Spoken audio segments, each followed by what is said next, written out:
Bien, merci le groupe de louanges. Vous êtes heureux? On continue?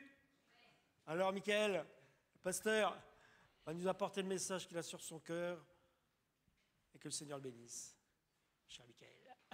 Merci Thierry. Comment allez-vous?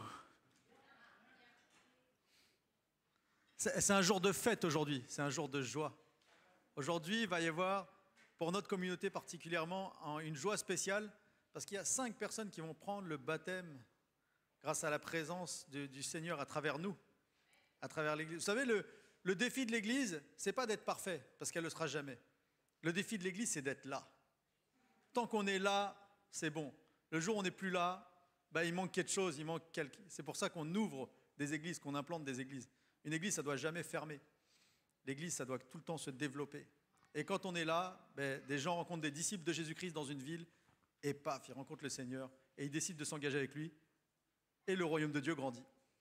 Et c'est comme ça que Dieu travaille pour sauver toute l'humanité, et c'est en cours. Et nous, on va avoir ce privilège de faire la fête avec le ciel aujourd'hui, avec les 5 personnes qui vont prendre leur baptême cet après-midi. Rendez-vous ici à 15h. Et puis ensuite, vous entendrez leurs témoignages, vous entendrez leur histoire, c'est toujours très enrichissant. Et ensuite, on ira dans le baptistère que Dieu a créé lui-même, qu'il s'est creusé de sa propre main, la mer. Est-ce que vous avez envie d'être heureux? Vous savez que souvent, quand on arrive, là c'est quoi? C'est le premier dimanche de juillet, on est bien le 3 juillet. En général, c'est une saison qu'on aime bien. Non? Vous, ça va? En tout cas, les collégiens, ils aiment bien. Les collégiens, les grandes vacances, quoi. La vie commence vraiment, quoi. Les étudiants aussi, ils aiment bien. Ceux qui sont dans l'éducation nationale, ils aiment bien. Mais ils vivent dans un autre monde. Hein. Ils sont complètement déconnectés. 8 semaines de vacances, non mais n'importe quoi. Non mais nous, on ne connaît pas ça. Nous, les ouvriers, là, on ne connaît pas ça. Les pasteurs, on ne connaît pas ça. Les entrepreneurs, non, ils disent c'est quoi? Mais eux, c'est le bonheur. Ils sont là, ils vivent la saison de leur vie, parce que c'est l'été. Mais en fait, c'est quoi le bonheur? Est-ce que c'est juste d'être en vacances? Ce matin, on va se poser la question, et on va essayer de poser une première étape vers le bonheur. Vous savez que dans notre vie, on cherche tous le bonheur. On cherche tous le bonheur. Il n'y en a pas un d'entre vous, il n'y a personne qui peut dire « moi, je ne cherche pas à être heureux ». Il y a quelqu'un qui dit « moi, je ne cherche pas à être heureux ». Je préférerais, mon souhait dans la vie, c'est d'être malheureux. Non? Il n'y a pas de volontaire? Sinon, approchez devant.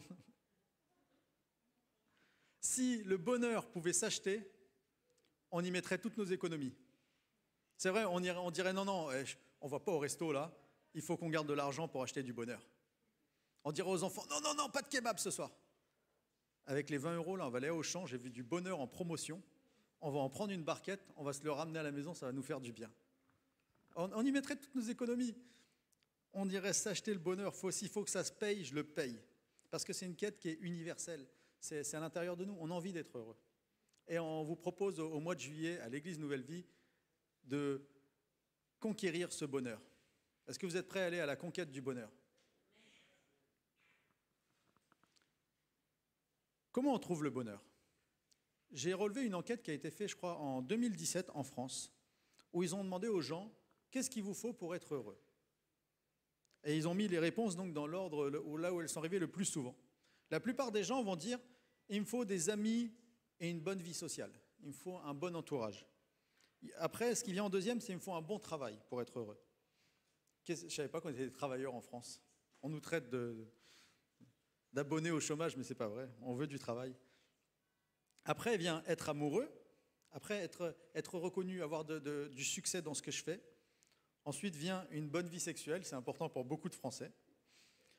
Ensuite vient se réaliser dans la vie, vraiment épanouir sa personnalité. Après vient une bonne situation financière. Vous avez vu, ce n'est pas du tout la priorité des Français, juste les sous. Ensuite vient avoir une maison, posséder un bien, avoir un appartement. Et puis vient le bonheur d'être beau. Pour certains, c'est une marque de bonheur d'être beau. Moi, je connais ce bonheur depuis ma naissance, mais en toute humilité. En toute humilité, excusez-moi, ça m'a échappé. Après, c'est subjectif la beauté, donc c'est... Ensuite vient habiter dans l'endroit, habiter dans la bonne région, c'est un facteur de bonheur. Avoir la possibilité de m'éclater, d'avoir des loisirs, de faire du sport. Ensuite vient d'être parent. Bon, ça, ils ont compris que ce n'était pas le bonheur principal d'être parent. Mais ça vient aussi, ça fait partie du bonheur pour certains. D'être marié vers la fin. Et puis tout à la fin, de faire le bonheur de son partenaire. En fait, ça, c'est le vrai bonheur, mais ils n'ont pas compris, ils l'ont mis à la fin. Ce qui est intéressant quand on regarde ces caractéristiques du bonheur, comment on perçoit le bonheur, nous les êtres humains, c'est que ça vient de l'extérieur en fait. Il faut que j'agence des circonstances pour pouvoir être heureux. Et ça, c'est l'idée commune de l'être humain. Il dit, si je réunis les bonnes conditions, la bonne situation, alors là, je vais être heureux. Et vous avez vu que vous avez une petite nouveauté, vous avez des petits pense-bêtes. Ça, vous pourrez l'emporter à la maison. C'est les petites notes de la prédication. Vous avez vu, on fait des progrès technologiques avec du papier. C'est des petits mémos techniques pour s'en rappeler à la maison. Et l'idée commune des êtres humains, c'est de dire si je réunis les bonnes conditions, là je vais être heureux. C'est comme ça. Si je termine mes études et que je pourrais travailler, que j'aurai de l'argent, je serai heureux, vont dire les jeunes. Après, ils vont dire si j'ai un travail, là, si je trouve la bonne place, là, je vais être heureux. Et si je me marie, quand je serai marié, je serai heureux. Il y en a certains, je sais, qui sont en préparation de mariage, ils disent quand je serai marié, je serai heureux. Les pauvres, ils ne savent pas. Non, je plaisante. Si j'ai des enfants, je serai heureux. Il me faut des enfants pour être épanoui. Puis après, quand ils ont des enfants, ils disent quand les enfants seront partis de la maison, là, on sera vraiment heureux avec ma chérie. Et puis c'est comme ça. Et puis si je fais ma carrière, je serai heureux. Et puis si mes voisins sont gentils, je serai... Enfin, on fonctionne comme ça. C'est comme ça que les humains, on conçoit le bonheur. Et le Seigneur le sait. Il y a même dans la Bible un livre qui nous parle d'un jeune homme qui a expérimenté de réunir toutes les conditions du bonheur pour être heureux. Vous connaissez le livre de l'Ecclésiaste? C'est un livre qui a été écrit par Salomon. Salomon, c'est un prince, un jeune prince qui est devenu roi. Et donc, il a un avantage dans la vie que nous n'avons pas tous, c'est qu'il a beaucoup de pouvoir, le pouvoir de faire un peu ce qu'il veut, pratiquement, et il a beaucoup d'argent à disposition. Il a une carte bleue, nos limites. Et puis, il se dit un jour, mais moi, je voudrais quand même goûter le vrai bonheur, le bonheur profond. Alors, il se dit, je vais faire quelque chose. Et c'est ce qu'on lit dans le livre de l'Ecclésiaste, au chapitre 2, au verset 1, Salomon qui se dit, je me suis dit dans mon cœur, allons, et c'est la joie, et tu goûteras le bonheur. Il dit, si je veux vraiment goûter le bonheur, faut que je me réjouisse, il faut que je prenne du plaisir. Alors il va dire, j'ai décidé un truc, je vais m'adonner au vin, tout en continuant à me conduire avec sagesse. Ça veut dire, je vais faire la fête, mais je ne vais pas faire non plus n'importe quoi, parce que sinon c'est sûr que je serais malheureux. Et puis il dit, donc je vais m'amuser, je vais faire... Et puis après, je vais rester quand même sérieux, mais je vais m'amuser. Ça ne marche pas. Après, il dit, du coup, je vais faire le fou. Je me suis résolu à me lancer dans la folie, le temps de voir ce qui est mieux pour les hommes. Donc il fait n'importe quoi, il faisait du quad sur les bords de falaises à Dieppe, il faisait des freins à main sur le parking de Auchan, avec sa voiture. Il dit, je vais faire n'importe quoi, des grands frissons, là, je vais faire du rallye, Ça ne marche pas. Après, il dit, ah non, ok, parce que le bonheur, ça doit être dans le business. Je vais faire du business. Je vais monter mon entreprise, je vais monter ma start-up, je vais avoir des gens à côté de moi, on va investir, on va construire des maisons, on va les rénover, on va les revendre, on va se faire plein de sous et on va être heureux.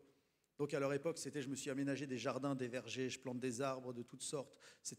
L'agriculture était l'économie principale. Et puis il dit, je me suis trouvé du personnel. Il dit, non, c'est pas assez. Il dit, il faut que j'ai plein de monde à mon service. Donc, il embauchait plein d'argent, le business qui marche bien. Il dit, en fait, ce que je vais faire, c'est que je vais racheter Amazon. Quand j'aurai racheté Amazon, là, je serai vraiment le roi du monde. Puis, je vais acheter Elon Musk aussi. Je vais m'acheter les satellites. Puis, je vais avoir plein de servantes. Et puis, je vais posséder en abondance tout ce que je peux. Je vais m'amasser de l'or, de l'argent provenant des trésors, des rois, des provinces. Je vais être reçu comme un ministre par les présidents de la République. Après, il dit, ah, c'est pas assez. Alors je vais me procurer, je vais m'amuser chez moi, je vais avoir des chanteurs, des chanteuses, je vais faire venir des stars, vous savez. Je vais me faire ressusciter Michael Jackson et il va venir me faire un concert. Je vais avoir tous les concerts privés, je vais me les faire pour moi, rien que pour moi. Et puis il dit, Je me suis procuré des chanteuses, des chanteurs. J'ai fait ce qui fait le délice des hommes. Je vais aussi avoir de nombreuses belles femmes. Ça, c'est vraiment le délice des hommes. Les plus belles femmes du monde. Que des top modèles. Bon, c'était un roi, c'était une époque orientale où ils avaient des harems et tout ça. Et il dit, je suis devenu puissant, ainsi je devins puissant. Je surpassais tous ceux qui m'ont précédé à Jérusalem. Et en tout cela, ma sagesse m'assistait. Il dit, je suis arrivé au top de ma vie. Je suis arrivé, tout le monde disait, waouh, lui, il est extraordinaire, ce gars, il a tout réussi dans sa vie. Et en plus, il est sage, il est raisonné, c'est pas juste un gamin qui s'achète tout ce qu'il veut juste pour se faire plaisir. Et il dit, je me suis rien refusé, tout ce que je voyais. Je me suis privé d'aucun plaisir. J'ai joui de tout mon travail, et c'est la part que j'ai retirée de toute la peine que je me suis donnée.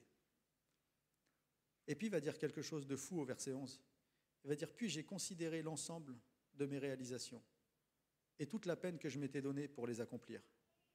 Et je me suis rendu compte que tout est dérisoire. Franchement, autant courir après le vent, parce qu'il n'y a aucun avantage à tout ce qu'on fait sous le soleil sur la terre. C'est horrible. Le gars, il a tout essayé, quoi. Ce qu'on ne pourra jamais essayer. D'ailleurs, il nous a fait gagner du temps. N'essayez pas toutes ces choses-là, parce que pour être heureux, si c'est votre objectif, parce que Salomon l'a testé pour nous, ça ne marche pas. Il dit, avoir plein de trucs en plus, toujours la plus belle maison, la plus belle voiture, ça ne marche pas pour être heureux. Faire des expériences de plaisir, des sensations fortes, ça ne marche pas pour être heureux. Avoir la réussite que tout le monde dit, waouh, t'es extraordinaire, Michael, purée, qu'est-ce que t'es vraiment le meilleur pasteur du monde, ça ne marche pas pour être heureux.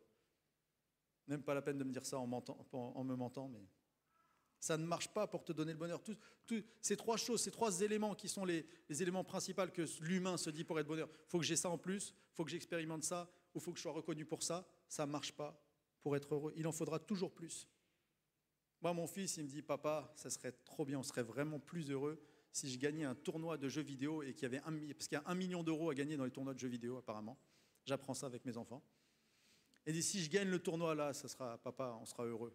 Puis en plus, il est spirituel. Il me dit, on pourra acheter plein d'églises, plein de bâtiments et tout, machin. Je t'en donnerai, papa. Mais avouez, vous êtes déjà dit, si je prenais 1 euro million là, là, ma vie, elle serait différente là quand même. Je serais plus heureux. Moi, j'ai une confession à vous faire. J'étais avec des amis en week-end, un samedi, manger un barbecue. C'était à 2 heures d'ici, dans une maison. On va vous la regarder en vidéo, on peut éteindre la lumière et franchement, je fais une confession personnelle. Quand je suis rentré, je me suis dit, si j'avais cette maison-là, je crois que je serais plus heureux. Je crois que ça serait le bonheur. Donc ça, c'est pas la station balnéaire des étangs de Cergy, c'est juste le jardin de la maison. On était avec Sophia, tranquille, le petit bateau. Tu veux faire un tour de bateau? Ouais, un petit tour de bateau, ouais, sympa. Il y a le pédalo à côté, au cas où tu as envie de faire un peu d'exercice. Puis là, on a fait un petit barbecue. Ouais, petite maison, tranquille, elle ne paye pas de mine, hein, c'est juste derrière. Ça, on était avec quelques amis, peut-être des visages que vous connaissez. Voilà, un petit salon sur le côté pour lire. Ouais, tu vois, quand tu as envie de lire, tu vas lire. Tu te mets là pour boire ton café le soir, pour discuter. Puis tu as les petits chants des oiseaux et tout. Puis voilà. Ça, c'est privé, hein, tout ça. C'est le plus grand lac privé de France, d'ailleurs. Puis nous, on a passé l'après-midi, puis voilà, il y avait Sébrine aussi. Et je vous dis la vérité, j'ai dit, si j'avais cette maison, je serais plus heureux. Sauf que c'est faux.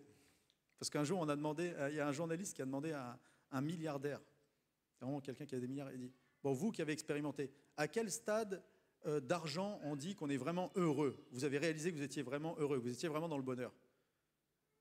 Il a dit, ouais, un homme peut être heureux avec l'argent quand il a juste un peu plus que la somme qu'il a déjà.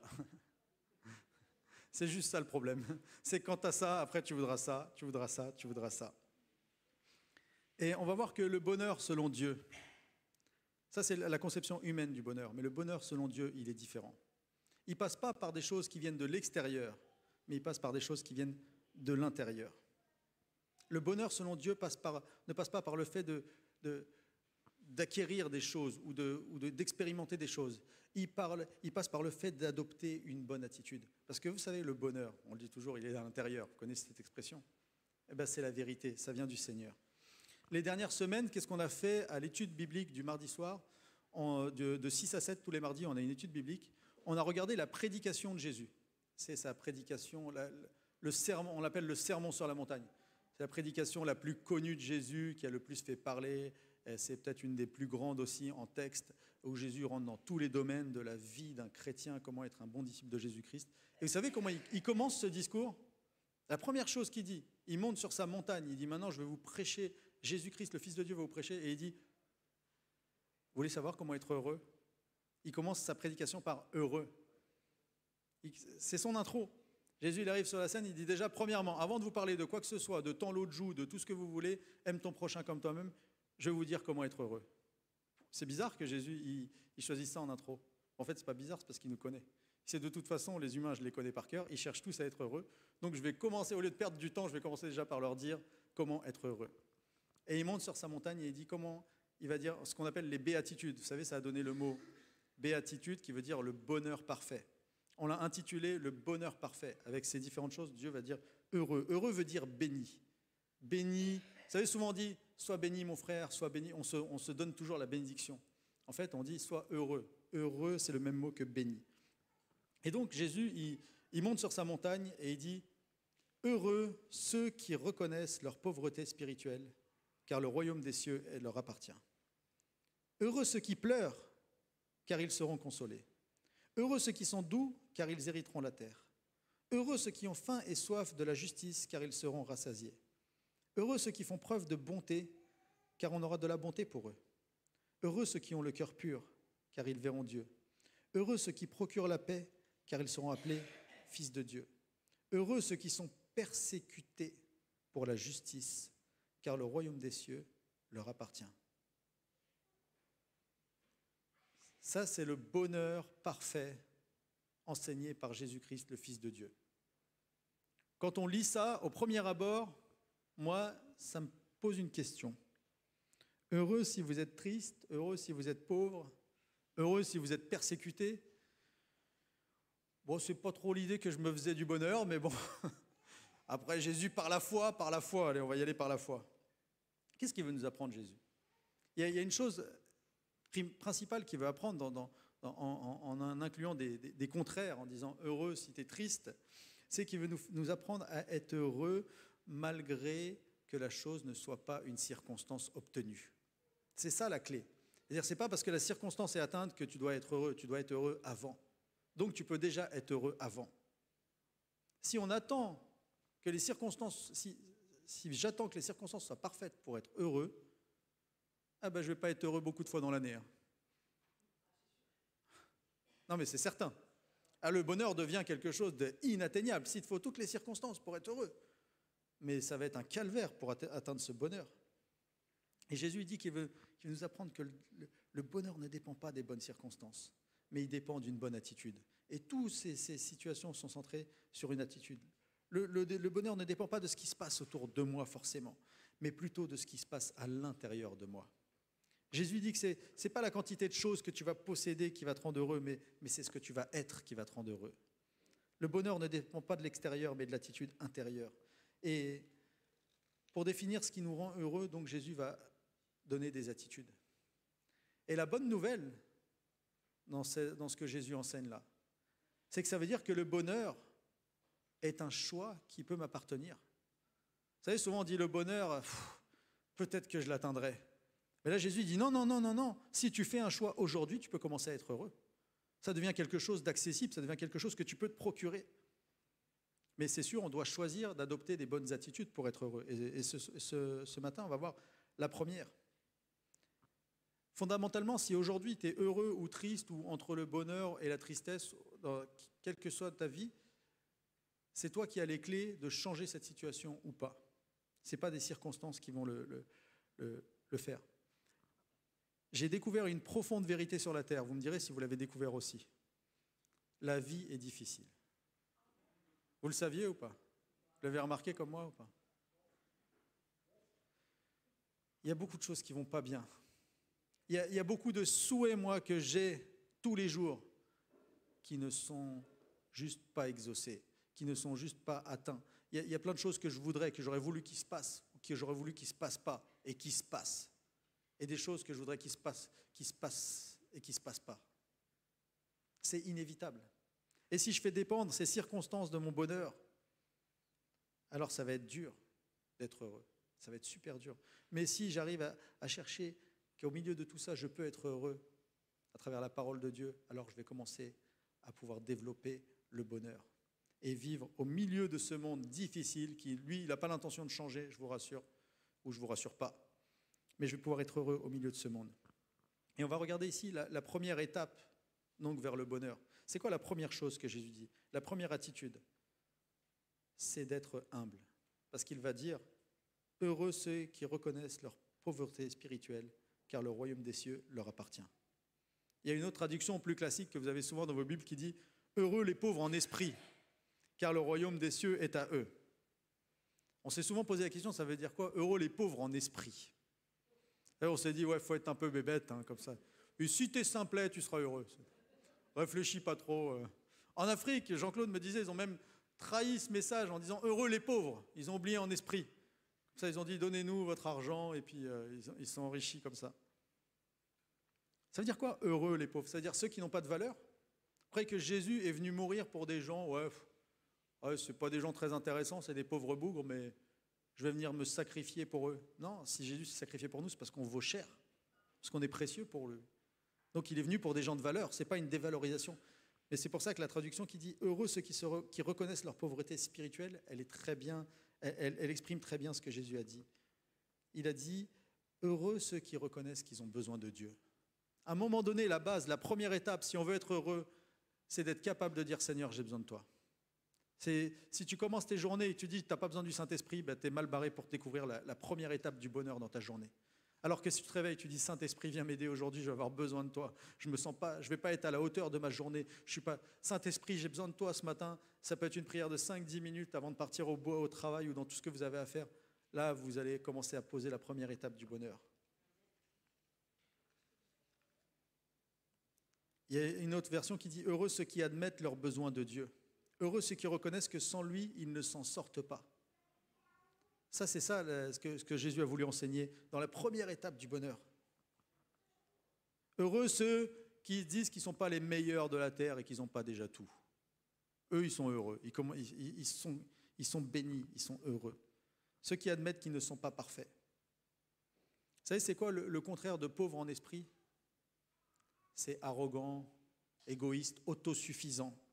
C'est exactement cette chose que Jésus veut pointer. Jésus il dit que si vous êtes plein d'arrogance et plein d'égoïsme et plein d'autosuffisance, que vous dites « moi j'ai besoin de personne, je vais m'en sortir tout seul », vous ne pouvez pas être heureux. Il y a la Bible en français courant qui dit « Heureux ceux qui se savent pauvres en eux-mêmes, car le royaume des cieux est à eux. » Heureux ceux qui savent qu'ils ont des limites. Si on comprend qu'on a des limites, qu'on n'est que des êtres humains et qu'on a besoin du Seigneur, alors c'est la première étape du bonheur. C'est le point de départ que Jésus donne. En fait, il est en train de dire que d'être humble, ça va de pair pour être heureux. Il dit, tu ne pourras pas être heureux si dans ta posture intérieure, tu te remets pas à une forme d'humilité à l'intérieur de toi. C'est tellement important. C'est comme des jumeaux en nous. Le bonheur et l'humilité vont s'associer, ils vont faire équipe, comme des âmes sœurs. Et si on veut avoir un bonheur qui va durer, un bonheur intérieur, vous savez ce qu'il va falloir faire? Apprendre à être humble. Parce que ce n'est pas toujours un acquis. Alors ce matin, j'ai quelques arguments en faveur de l'humilité. Pour vous proposer l'humilité. D'ailleurs, vous allez voir dans vos petits papiers, vous pourrez noter. La première, c'est que l'humilité réduit le stress. Parce que c'est dur quand tu dois être toujours le meilleur du monde. Quand tu es toujours le plus fort, que tu dois tout savoir, tout connaître et être à la hauteur de tout, c'est stressant. Tu dis, oh là là, vous avez déjà vu au travail quand les patrons sont très exigeants, la moindre erreur et tout, c'est hyper stressant. Si tu te mets cette pression-là à toi-même, si tu dis, je dois être le meilleur papa, la meilleure maman, je dois être la meilleure personne, si c'est moi qui dois résoudre tous les problèmes, mais je ne vais jamais être heureux dans ma journée, quoi. Si je ne suis pas capable de dire j'ai besoin qu'on m'aide là, si c'est moi qui vais être responsable de tout ce qui va se passer, et tout ce qui se passera, alors ce qui se passera bien, je pourrai être fier, mais dès que ça se passe mal, ça sera aussi de ma faute. C'est hyper stressant. L'humilité réduit le stress. Si on arrête de se mettre la pression sur nous, si on arrête de jouer à Dieu, vous savez, des fois on joue à Dieu. Hop, hop, hop, il y a un problème, attends, je vais régler. C'est hyper stressant parce qu'au bout d'un moment, quand tu vas pas régler le problème, tu vas dire, oh, pourquoi j'y arrive pas? C'est hyper stressant d'être trop orgueilleux, d'être réponse à tout. Alors que quand je suis humble, je peux me dire, ouais, là j'ai échoué, mais ça va, c'est pas la fin du monde. Je reste quelqu'un de valeur, je me suis pas valorisé à travers ça va. Ouais, j'ai raté quelque chose, oui, c'est vrai. J'ai besoin du Seigneur, j'ai besoin de la grâce, j'ai besoin qu'on m'aide. Il y a autre chose qui nous stresse beaucoup dans la vie, c'est notre idéal, vous savez, notre rêve. On a tous une vision rêvée de nous et de ce qu'on voudrait, tout le monde. Et puis on a tous une réalité, tout le monde. Et puis quand tu as ta vision rêvée de ta vie et de toi, et puis des fois que tu as ta réalité, tu vois un écart, quoi. Tu dis, ouais, c'est pas comme ça que je me voyais au top et tout ça, c'était pas ça, ouais, là, je suis un peu déçu. Vous savez, genre, quand tu dis, je vais faire un régime, je vais perdre 15 kilos, puis qu'au bout de 2 kilos, t'en as pris 3, tu te dis, bon, il y avait un écart entre ce que j'avais ambitionné.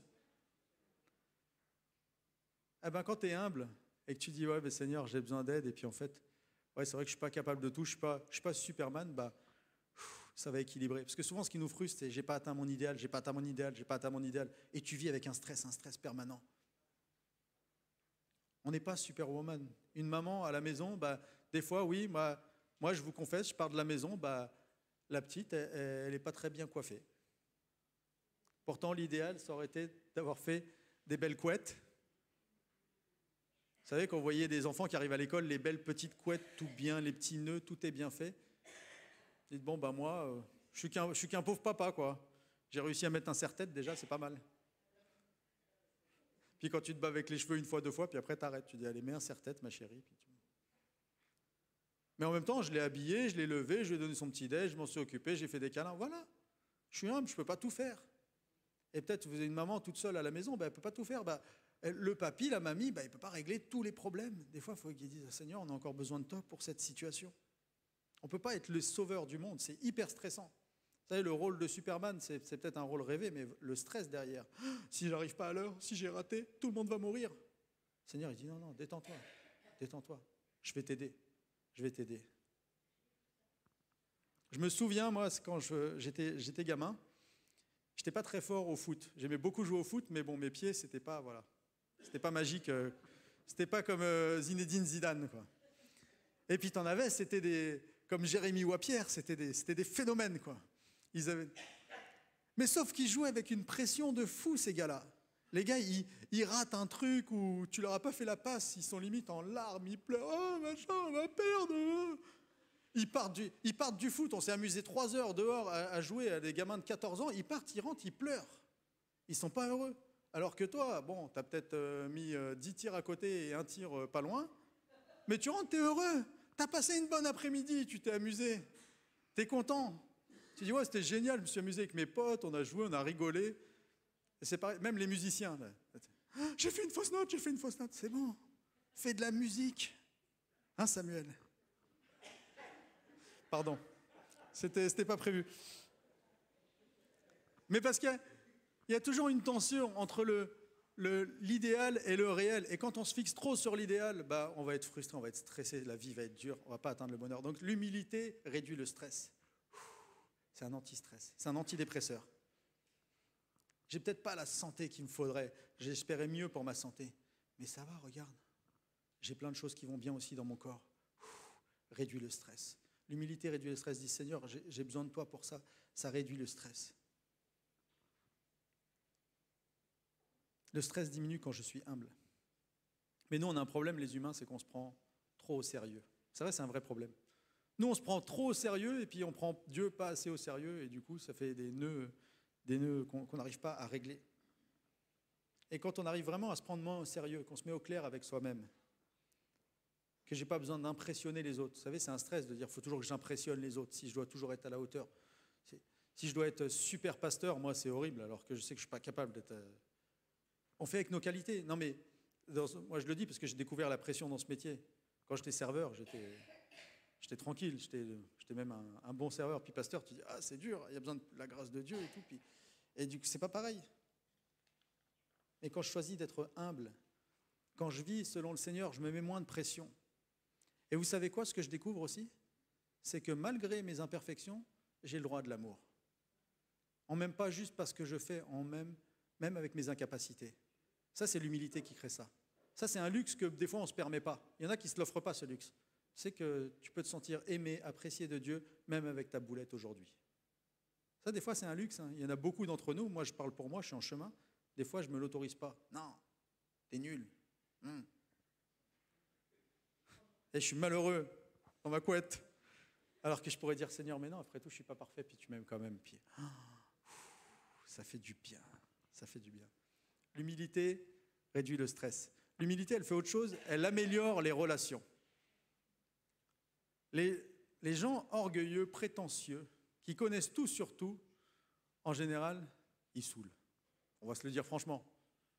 Toi, tu es là, tu racontes une blague, tu es content. Ouais, mais attends, j'en ai une meilleure. Mais non, mais laisse tomber, toi, tu la racontes mal et tout. Vas-y, je vais le... Et tu te dis, oh. Des fois, tu les vois arriver, tu sais, tu dis, oh non, non, non, non, pas lui. Oh, non. Je vais encore me sentir nul, machin et tout. Machin. Ah, t'as pas réussi, toi, et tout, machin. Des fois, les personnes trop orgueilleuses, là, qui n'ont aucune humilité, là, c'est limite insupportable, quoi. Tu dis, voilà, ça y est, il arrive au bureau, il arrive dans le truc. Oh, les gars, moi, regardez ce que j'ai fait. C'est une source d'irritation, des fois. Et ça, du coup, les personnes, quand on n'est pas humble, on a moins d'amis, on a moins d'entourage. Les gens, ils ont moins envie d'être en notre présence. On faisait des agapes ici. On va bientôt les reprendre, d'ailleurs. Les personnes qui ne sont pas humbles, c'est-à-dire qui pensent qu'à eux-mêmes, elles sont stressantes. Parce que tu te dis, elles vont manger toute la quiche. Puis après, elles auront 4 parts de quiche dans leur assiette, et puis en plus, elles finiront à la poubelle, puis ça va. Puis je prépare le retour des agapes. Non, mais c'est vrai. J'ai lu cette citation qui est magnifique, je trouve. L'humilité ne signifie pas que vous pensez moins à vous-même, mais plutôt que vous pensez davantage aux autres. L'humilité ne signifie pas, il y a la citation normalement, que vous pensez moins à vous-même, mais plutôt que vous pensez davantage aux autres. C'est exactement ça l'humilité. Ce n'est pas toujours de se dévaloriser, mais c'est de dire, il y a d'autres personnes autour de moi, je vais les prendre en considération. Et ça, là, ça améliore les relations. Si tu penses à l'autre qui est dans la pièce, si tu penses à tout le monde, ça améliore tes relations. Donc le fait d'être humble, c'est extraordinaire. Et même dans les relations, ça enrichit le vocabulaire. Vous savez, il y a des phrases qui se développent dans un vocabulaire humain grâce à l'humilité. Le genre de phrases comme, par exemple, « Ouais, tu sais, je suis désolé. » Ouais, c'est vrai que... Ça, c'est un vocabulaire que vous pouvez entendre, vous n'entendrez pas beaucoup, quelqu'un qui est très orgueilleux. Dire, « Non, je suis désolé, c'est vrai. Non, j'aurais pu mieux faire sur ce coup-là avec toi. » Ça fait du bien d'avoir une personne comme ça qui est capable de vous dire, « Je suis désolé. » Ou encore mieux, une personne qui dit, « Non, il y avait un litige là, puis, non, excuse-moi, c'est vrai, je me suis trompé. J'assume. » C'est pas beau, ça, pour pacifier une situation? Ça, c'est le vocabulaire un peu plus difficile pour une personne. On va encore plus loin dans l'humilité. Ah ouais, je suis désolé, je me suis trompé. Et est-ce que tu veux bien m'aider, en fait, finalement? Parce que j'avais trop de prétentions pour régler ce problème et j'ai besoin de toi. Waouh! Ça, c'est du haut niveau, ça. Vous savez, on peut enrichir notre vocabulaire par l'humilité et développer nos relations. Et surtout dans les relations aussi, l'humilité, ça nous évite d'être trop frustrés par les critiques. Alors là, je vous le dis que je suis en chemin, parce que j'ai du mal avec la critique, surtout celle qui vient de ma femme. C'est qu'avec les critiques, des fois, problème de micro, ah non, c'est bon. Il y a un truc qui hurle, qui est énervé. Ouais, c'est ça. Avec les critiques, des fois, on est frustré. Parce que ça pique. Ben, quand tu sais que tu n'es pas parfait, ben, les critiques de l'autre, on va éteindre un petit truc là. On va essayer ça. Ben, mais l'enceinte, elle n'est pas parfaite. Donc quand on me critique, bah, en général, quand je peux être très énervé, wow, ça peut me mettre en colère. Ouais, comment il se permet, lui? Mais quand tu sais que, bon, en fait, tu n'es pas parfait avec la critique, soit fausse ou vraie, Bah, ouais, ok. Ouais. Je dis pas que ça passe, je vous dis, je suis en chemin, pas que ça passe comme ça, quoi. Mais ça glisse mieux, ça peut mieux glisser. Et c'est pour ça que le Seigneur nous travaille dans notre humilité, parce que ça nous rend des êtres plus sociables. Et vous savez que les relations pour Dieu sont très importantes. Il y avait le moine Saint François d'Assise. Lui, il avait une méthode, c'était un des pères de l'Église, je crois. Et il avait une méthode, j'ai lu ça, quand on lui faisait plein de compliments, plein de compliments, lui, il allait voir tout de suite un autre moine, puis il dit, dis-moi tous mes défauts, sinon je vais m'enorgueillir. Et tout. Il avait besoin d'équilibrer, il voulait rester humble. Alors bien sûr, il allait voir un autre moine parce qu'il n'était pas marié. Parce que s'il avait été marié, il n'aurait pas eu besoin d'aller voir un autre moine. Il aurait eu à côté de lui le distributeur. Mais je voudrais dire, ça c'est le travail de Dieu. On n'est pas obligé de rendre les autres humbles. C'est le travail de Dieu. Mesdames et messieurs d'ailleurs, on n'est pas obligé de dire à notre conjoint tout ce qui ne va pas. Mais c'est valable aussi dans les amitiés. On n'est pas obligé toujours de rendre l'autre le plus humble. Le Seigneur, il a dit, ceux qui se considèrent pauvres en esprit, c'est l'esprit de Dieu qui le fait. Il y a vous connaissez l'évangéliste Billy Graham, c'était un célèbre évangéliste, il a converti des multitudes, il prêchait dans des stades remplis. Et sa femme, elle a dit un jour, elle s'appelait Ruth, elle a dit, moi, mon boulot, c'est d'aimer mon mari. Je laisse Dieu le rendre plus humble. C'est beau, je trouve que c'était beau. Mesdames, je vous conseille. Mais Dieu veut nous rendre plus humbles parce que ça nous facilite nos relations. Et la troisième chose que l'humilité fait, c'est qu'elle libère la puissance de Dieu. Et ça, ce n'est pas des moindres. Et c'est avec ça que on va finir le message. Elle libère la puissance de Dieu. La Bible dit, vous savez ce qu'elle dit, la Bible ? Dieu s'oppose aux orgueilleux, mais il fait grâce. Il répand de la grâce sur les humbles. Dieu fait littéralement opposition. Il se met en rempart à des gens orgueilleux, mais il libère de la grâce pour des gens qui sont humbles. Vous voulez avoir la puissance de Dieu dans votre vie ? On veut avoir la puissance de Dieu dans notre vie ? La Bible dit que le secret de la puissance spirituelle, c'est de marcher humblement avec le Seigneur et de reconnaître qu'on dépend de lui. Je méditais sur ce passage, sur ce verset-là. Dieu s'oppose aux orgueilleux, mais il fait grâce aux humbles. Et je me suis dit, mais c'est extraordinaire. En fait, l'humilité, c'est un pass. Vous savez, c'est le pass du royaume. Parce qu'il dit, heureux ceux qui se reconnaissent spirituellement pauvres, parce que le royaume des cieux est à eux. Tu veux un pass pour le royaume de Dieu ? J'ai été très frustré quand j'ai été à Disneyland pour la première fois. Qui a déjà été à Disneyland ici ? Levez la main. Ah, pas beaucoup. C'est un magnifique parc d'attractions qui coûte super cher. Tout est cher. Même le McDo, il coûte 12 €. Tout est fait pour vous ruiner. Mais bon, vous voulez vous amuser. Sauf que vous payez cher l'entrée, vous payez cher le parking, et puis vous rentrez dans un parc, et puis finalement, il faut faire 3 heures de queue pour faire un petit manège de 10 minutes. Puis quand tu as fait 3 manèges dans la journée, tu as l'impression d'avoir fait une super journée hyper rentable. Mais il existe un truc dans ces parcs d'attractions, ça s'appelle un pass, un fast pass, je crois, un pass rapide. Tu peux avoir un pass qui te fait doubler les queues. Et du coup, tu peux t'amuser énormément et tu peux faire plein de manèges. Et puis ça coûte plus cher. Mais là, c'est gratuit. Jésus dit, tu veux t'amuser dans le royaume de Dieu ? Tu veux vivre des expériences spirituelles de manière souvent, quoi. Tu veux pas juste faire une bénédiction de temps en temps. Prends le pass d'humilité. Il va t'accorder sa grâce. Le royaume des cieux va t'être ouvert. Le royaume des cieux est à toi. Ah, dis-lui, je suis faible, Seigneur, j'ai besoin d'aide. D'ailleurs, si vous voulez, les musiciens peuvent venir, on va chanter, tu vas relever le faible. Le pass du royaume, c'est l'humilité, c'est extraordinaire. Extraordinaire. Si on veut passer la première étape du bonheur, ça va passer par l'humilité. On se laisse, la Bible, j'allais dire, je ne vous laisse pas le choix. La Bible ne nous laisse pas le choix.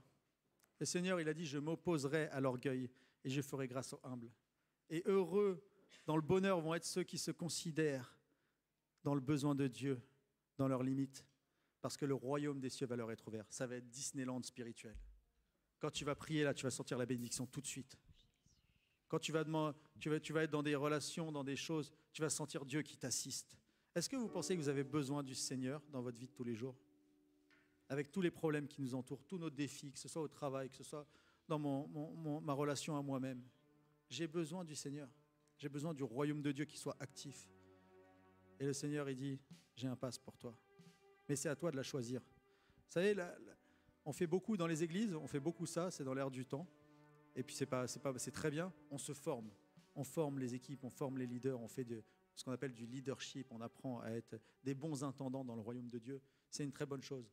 Mais je réfléchissais, et donc c'est plein de choses, des éléments qu'on récupère de plein de domaines de la vie, comment bien gérer, parce qu'une église c'est aussi une institution, donc comment bien gérer une institution avec tous les facteurs de management que ça peut inclure des fois. Et j'ai réfléchi, Jésus il a fait qu'un seul cours de management à ses disciples. Il leur a appris beaucoup de choses, mais il y a un jour il leur a dit, je vous fais une formation pour leader, vous savez, formation pour responsable. Et là, ils étaient tous assis autour de la table. Il a dit, bon, la formation commence. Il a dit au monsieur, l'esclave, là, qu'il avait les pieds des gens, là. D'ailleurs, à l'époque, ils avaient des pieds, il n'y avait pas de coupe-ongles, hein, donc j'imagine la taille des orteils. C'était un sale boulot. Il a dit, prends ta soirée. Moi, j'ai un truc à faire, là. J'ai un cours à donner à mes disciples. Et il a pris la bassine. Il a pris les pieds sales des disciples. Et il s'est mis plus bas qu'eux. Et il leur a lavé les pieds. Laver les saletés. C'était hyper gênant même pour eux. Ils disent pourquoi? C'est lui qui fait ça. Vous imaginez, vous avez le président de la République qui mange à table et qui dit non, je vais aller faire les cafés. Non, tu restes assis. Il dit si, je vais aller faire les cafés. Et il a dit, vous savez pourquoi j'ai fait ça? Jésus leur a dit, vous savez pourquoi j'ai fait ça une fois qu'il l'a fait? Il a dit, vous m'appelez Seigneur, vous avez raison. Il était pas mal dans sa peau, Jésus, ce jour-là. Il dit, je suis très bien dans ma peau. Vous savez pourquoi j'ai fait ça? Parce que c'est ce que je veux que vous fassiez les uns pour les autres. Parce que c'est la clé du royaume. Il dit, c'est ça le passe du royaume. Si vous vous lavez les pieds les uns aux autres, c'est-à-dire si vous vous considérez les autres, si vous voyez, c'est pas, Jésus se voyait, il était très bien dans sa peau ce jour-là, mais il a dit, je vais vous apprendre à être bien dans votre peau, mais à considérer aussi les autres, à pas vous enfler d'orgueil. Et il a dit ça, on lit ça, ce verset dans Jean 13, 17. Il leur a dit, après avoir fait tout cela, si vous savez cela, vous êtes heureux. Si vous savez cela, vous êtes là, vous êtes dans le bonheur, là, vous rentrez dans une dynamique de bonheur. Pourvu, le message, je peux l'afficher, je crois qu'il y est, que vous le mettiez en pratique. Jésus a dit ça, il a dit ça, c'est ton choix, ça va être dans tes mains. Ça, Dieu ne va pas le faire pour toi. Il a dit, tu le sais et tu seras heureux, pourvu que tu le mettes en pratique. Jean 13, 17. Alors, si vous voulez bien, on va se remettre devant le Seigneur. Vous pouvez vous lever si vous pouvez. Et dire, Seigneur, on va dépersonnaliser le chant qui dit, tu viens relever le faible. Et on va personnaliser le chant, dire, c'est moi le faible en fait. Peut-être c'est une situation que vous voulez poser devant vos yeux maintenant. Vous dire, là, tu vois, Seigneur, j'ai vraiment besoin de toi. Et je ne t'ai pas toujours demandé de l'aide. Et là, je vais me mettre devant toi. Vraiment qu'on puisse se poser ces questions. Dans quelles circonstances je vais pouvoir pratiquer ça? Parce que Jésus a dit, pourvu que vous le mettiez en pratique. Donc peut-être réfléchissez, dites une situation, Seigneur, qui est devant moi en ce moment, que je vais vivre cette semaine, où je vais faire preuve, où je vais dire, relève-moi s'il te plaît, Seigneur. Il y a une telle puissance dans le fait de lever les mains au ciel et de crier à l'aide. C'est la révélation tout entière de Jésus-Christ qui peut nous accéder, le royaume de Dieu qui peut nous descendre dessus. Ou alors peut-être pour lui demander, Seigneur, s'il y a des domaines où je ne te consulte pas, je ne te demande jamais d'aide, alors que j'en ai tant besoin, mais je suis aveuglé peut-être par une forme d'orgueil des fois qui est juste en nous.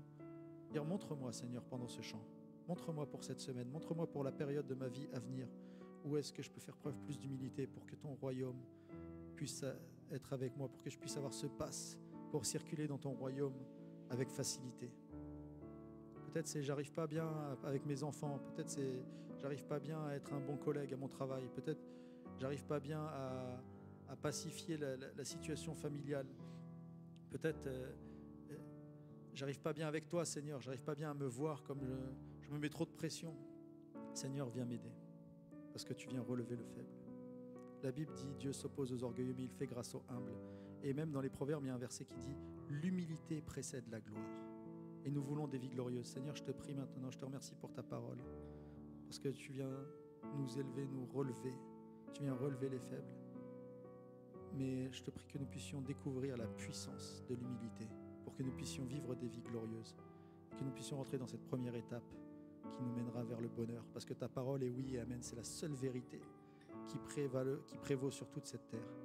Alors je te prie pour nous, je te prie pour moi, que nous apprenions à mettre ça en pratique, afin de découvrir le bonheur.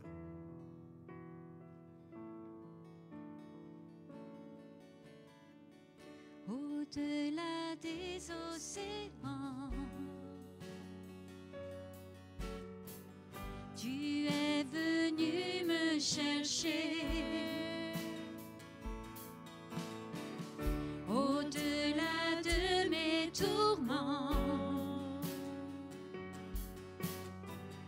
ton amour a triomphé.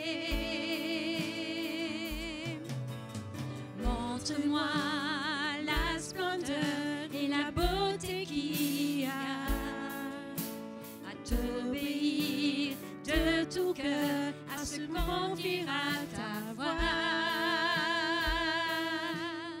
Tu viens relever le faible, tu le prends dans tes bras, tu le conduis vers ton Père, qui le console ici-bas.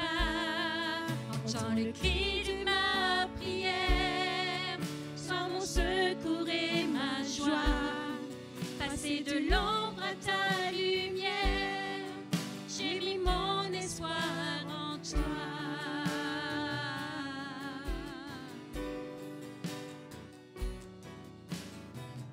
Puisque ma vie passera, en toi je veux demeurer. Puisque tu triompheras, mon cœur en toi veut s'ancrer. Montre-moi la splendeur et la beauté qu'il y a à t'obéir de tout cœur, à se confier à ta voix. Tu viens relever le faible, tu le prends dans tes bras, tu le conduis à ton Père, qui le console ici-bas. Entends le cri de ma prière, sois mon secours et ma joie. Passer de l'ombre à ta lumière, j'ai mis mon espoir en toi.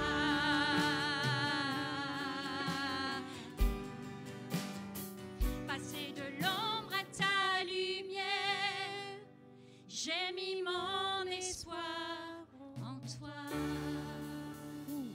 Merci Seigneur. Merci Seigneur de ce que tu nous as fait si imparfait. Car nous pouvons par l'humilité découvrir ta gloire. Ne vous mettez plus la pression. Apprenons à nous aimer tels que nous sommes, avec nos imperfections. Ça développe l'humilité, ça nous fait accéder à la gloire de Dieu, à la présence de Dieu. Il n'est pas fort notre Seigneur? Il nous a donné la possibilité d'être heureux. Et sur tout le mois de juillet, on va faire toute une série sur comment aller vers le bonheur. Ça, c'était que la première étape. Amen. Merci Seigneur.